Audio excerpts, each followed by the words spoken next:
hindi ko po matiis na nakaupo lang sa opisina habang yung mga kababayan natin mahirap nangangailangan ng tulong. Alam niyo, yan po ang trabaho namin bilang senador, constituency, representation at legislation. Huwag mo namin limitahan bilang mambabatas. Kailangan ilapit natin ang serbisyo sa ating mga kababayan.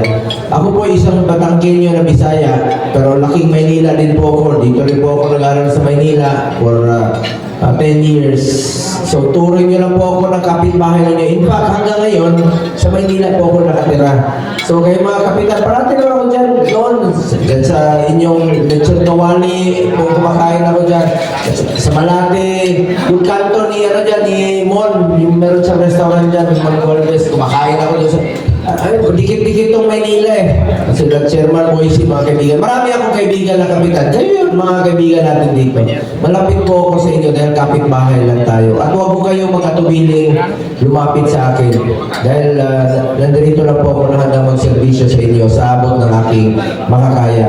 Gusto ko lang po mag-report sa inyo bilang inyong senador kung ano na po mga trabaho na gawa natin sa Senado. I authored 16 laws. I principally sponsored 82 laws, including 80 laws for the establishment and upgrade of public hospitals. Ano po yun? Halimbawa, itong PGH, kulang yung kama.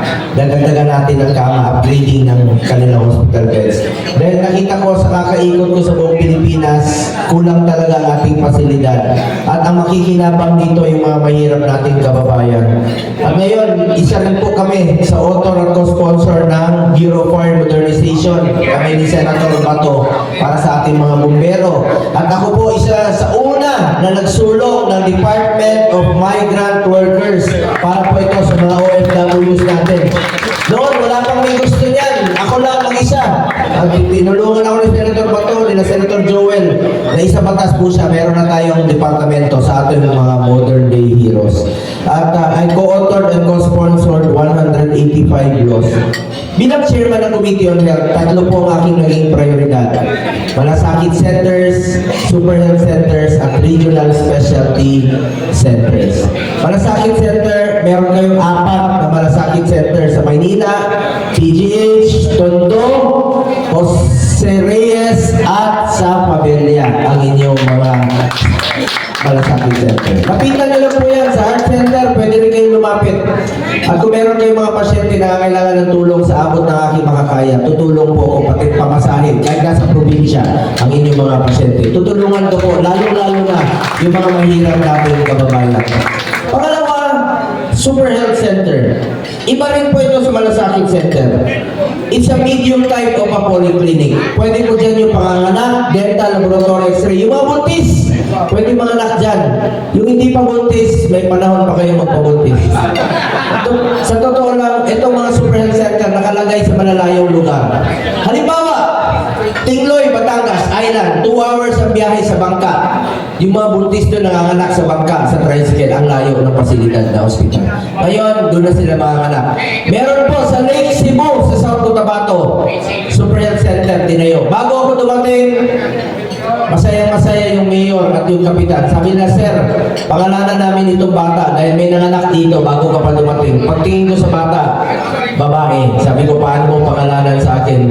Ilalaki ako. Sabi niya, sir, pangalanan namin ito ng bongga. So, totoo po yun. Magkakaroon po ng mahigit 700 na Super Health Center sa buong Pilipinas. Pangalanan ko lang po, sa Manila, Valeriano, Barrio Magsaysay, Esperanza, Maria Clara. Pagdating ng panahon yan pa ang paparamihin natin dito po sa Maynila po para ilapit natin ang serbisyo medikal sa ating mga kababayan. Pangatlong prioridad ko po, Regional Specialty Center. Batas na po ito sa tulong ni Senator Bato de la Rosa. Isa po siya sa author at co-author, co-sponsor. Ano po ito? Di ba ang heart center nasa Quezon City? Di ba ang kidney center nasa Quezon City, NKTI? Ngayon po ilalagay na sa ating mga probinsya, sa mga selected UAC hospital. Zamboanga, Cagayan, Cebu, Iloilo, Cagayan Valley, Cotabato City. Lalagyan na po ng mga heart center doon sa loob ng DOH Hospital para hindi na natin kailangan bumiyahe ng Maynila sa pagpapa-opera sa puso, mental health, neonatal, geriatric sa matatanda, brain and spine, at saka itong mga ortho. 17 po, 17 no? The Super Health Specialty Center. 17 po. Yan po, ako po ang principal sponsor ng batas na yan sa Senado po. Regional Specialty Center. Salamat po. Bilang chairman po ng Committee on Sports, ayaw ko pong masayang ang inumpisahan ni former President Duterte na labanan po ang kriminalidad at ang illegal na droga. Pag bumalik ang illegal na droga, babalik po ang kriminalidad, babalik po ang korupsyon sa gobyerno. Nakakatakot.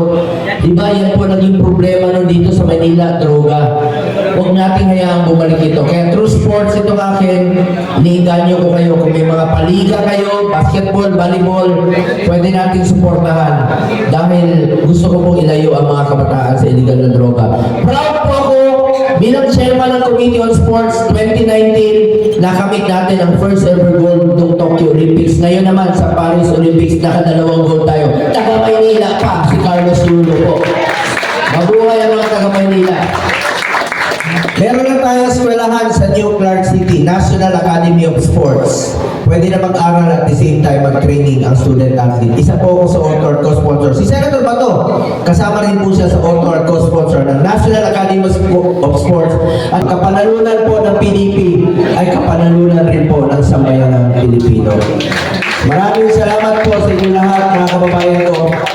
Ulitin ko, bukas po ang aking opisina para sa inyo lahat. At ngayon naman po, isa po ako sa author ng ito pong Senate Bill 2802, ito pong pagpapalawak pa ng inyong serbisyo. Basta kung anong gusto ninyo, doon po ako dahil alam ko ang trabaho ng kapitan. Ako po yun, galing din sa baba. Alam niyo, ng mayor pa po si Mayor Duterte ng Davao. Umaga pa lang, kapitan ang kaharap ko. Hanggang pag-uwi ko sa gabi, ang kapitan dyan sa hagdanan. Kayo po yung may dala sa lahat ng serbisyo, basic services. Kaya, kapitan, napaka-importante. Mga kapitan, you are superstars in your own right sa inyong barangay. Kayo ang hari doon. Isa lang po ang pakiusap ko sa inyo. Huwag niyo pong pabayaan yung mga kababayan natin mahihirap po. Yung walang katakbuhan kung hindi kayo po mga barangay captain. Kaya mataas po respeto ko sa inyo mga barangay captains. Pantay-pantay lang tayo, pareho naman tayong trabahante sa gobyerno. Huwag niyo po ako ituring na ibang tao sa inyo. Tawagin niyo lang akong Kuya Bongo o Bongo. Pero may pakiusap lang po ako sa inyo. Kung mas matanda kayo sa akin, huwag niyo naman ako tawagin Kuya. E siyempre pag nagsalubong tayo, Kuya Bongo. Ano ako, super lolo? Bongo lang po, madaling tandaan. Alam niyo, hindi niyo malilimutan ang pangalan ko. Pero unahin niyo rin po yung mga kasamahan ko. Dahil ako, hindi niyo malilimutan ang apelido ko. Pumunta kayo sa kanto ng Maynila. Napaka-traffic sa Top Avenue, Rojas Boulevard.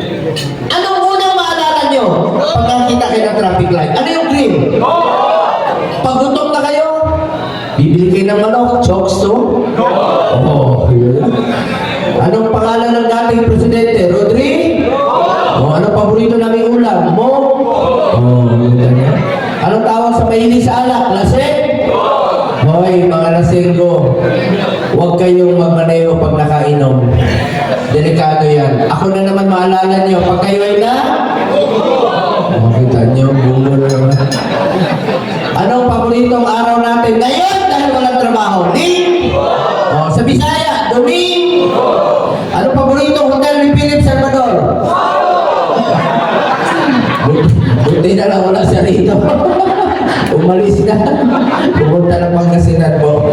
So maraming salamat. Pakiusap ko lang po. Tulungan po natin ang mga kasama namin sa partido po na PDP Laban.